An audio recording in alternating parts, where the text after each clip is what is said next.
balas jasa atau balas budi itu sebenarnya perlu ya Mas Bro ya, penting lah ya, karena ada sesuatu hal maka kita balas jasa lah kepada seorang itu. Tapi kalau bisa balas jasa itu atau balas budi jangan sampai kebablasan ya, seperti yang satu ini ya.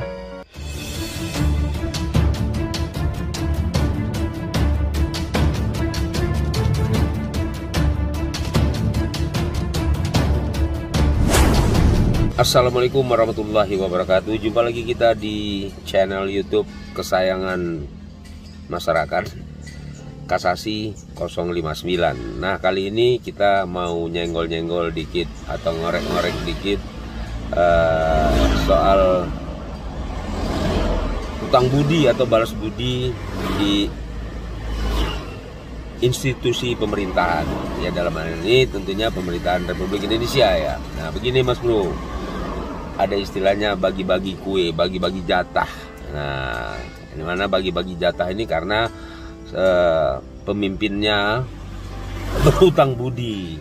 Ya, apakah memang dulu sebelum menjadi pimpinan dia menjadi tim sukses, atau kita langsung aja lah, umpamanya Pak Joko Widodo dulu sebelum jadi presiden ada namanya Pro Jokowi yang membackup atau mendukung lah tim suksesnya sehingga akhirnya Pak Jokowi terpilih menjadi presiden 2 kali kan gitu. Nah, ketika sudah terpilih otomatis kan Pak Jokowi harus memperhatikan dong ya, di samping kerja yang sebenarnya di pemerintahan, dia harus balas budi ini. Kita terus terang ya, nih balas budi yang tidak terlalu ketahuan, tapi padahal orang-orang sudah tahu bahwa Pak Jokowi mutar otak juga, dia harus bagaimana nih terhadap yang menjadi garda terdepan sebelum jadi presiden sebagai pendukung lah sehingga sukses. Seperti Projo ya, Mas Ari jadiin menteri sebelumnya menteri kelautan ya, kemudian sekarang ganti Menkom Info, gantiin Johnny G. Plate yang tersandung kasus korupsi. Nah banyak lagi yang lain-lainnya yang harus dipenuhi oleh Pak Jokowi atau presiden lah umumnya yang terpilih di negara Republik Indonesia ini. Namun ketika dia kotak-atik apakah menjadi menteri atau dirjen atau apa nanti ya, sehingga pada saat itu mungkin kementeriannya ini udah penuh nih, nggak ada lagi kementerian apa nih. Akhirnya dengan sangat terpaksa atau main sliding lah, menciptakan kementerian baru. Nah kalau menciptakan kementerian baru secara otomatis kan itu akan menambah biaya, kos semuanya kan, kos kementerian yang baru itu. Nah, pembengkakan APBN akhirnya kan begitu. Nah, inilah yang memang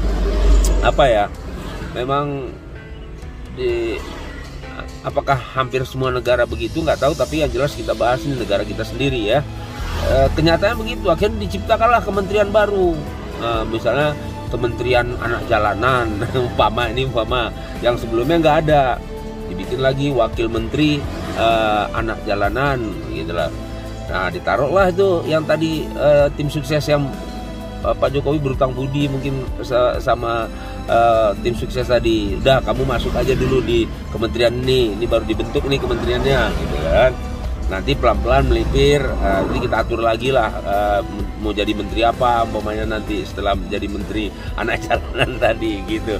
Nah, ini praktek-praktek semacam ini sepertinya tidak saja dilakukan oleh Pak Jokowi atau CS-nya, koleganya, timnya, tapi mungkin nanti nggak tahu kalau di era Pak Prabowo ya akan membengkak lagi nih kementerian ini ya, dari mulai misalnya 34 jadi 38 karena tadi itu ya, karena balas budi tadi. Nah, inilah yang menurut gua sih merusak ya, merusak kinerja, merusak segala-gala tatanan di struktur pemerintahan, dan berdampak yang seharusnya uang tadi APBN tadi bisa dijadikan untuk pengentasan kemiskinan akhirnya tersita ke situ demi untuk memenuhi hasrat atau ambisi dari seorang pemimpin yang tadi terpilih karena didukung, maka dia harus balas jasa, balas budi.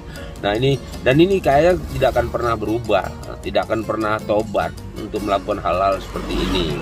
Tapi ya mau dibilang apa lagi ya, kita masyarakat rakyat hanya bisa beropini, berpendapat, mengkritik ya kan. Mudah-mudahan ini bisa menjadi kritik yang sehat ya.